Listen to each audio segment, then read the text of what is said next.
सच्ची ममता की पहचान करीब 300 साल पहले एक गांव में एक महिला रहती थी जिसकी शादी को 12 साल हो चुके थे, लेकिन उसे मां बनने का सौभाग्य नहीं मिला था। अपने जीवन में संतान सुख पाने के लिए उसने अनगिनत कोशिशें की, हर मंदिर, मस्जिद और गुरुद्वारे में माथा टेका, सभी उपवास और अनुष्ठान किए। आखिरकार उसकी तपस्या रंग लाई और उसे एक सुंदर बेटे का आशीर्वाद मिला। 12 साल के दर्द और आंसू जब उसने अपने बेटे का चेहरा देखा तो उसकी दुनिया खुशियों से भर गई।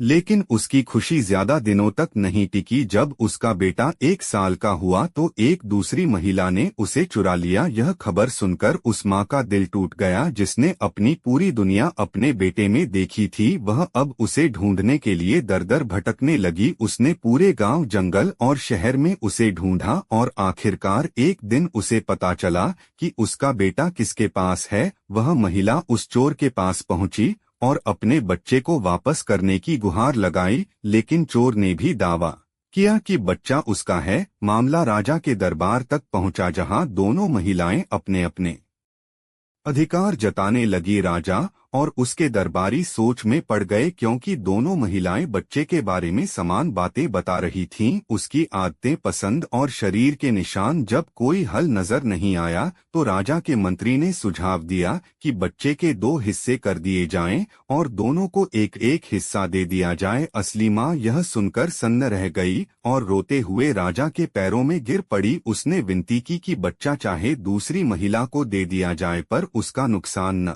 किया जाए, क्योंकि वह अपने बेटे को जीवित देखना चाहती थी, चाहे वह उसके पास रहे या न रहे।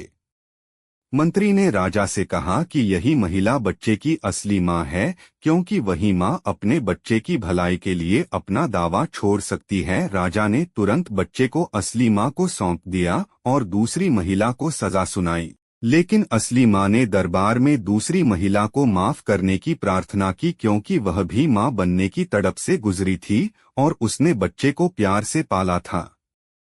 दोस्तों, कहानी पसंद आई हो तो एक लाइक और अपने दोस्तों से शेयर करना मत भूलना।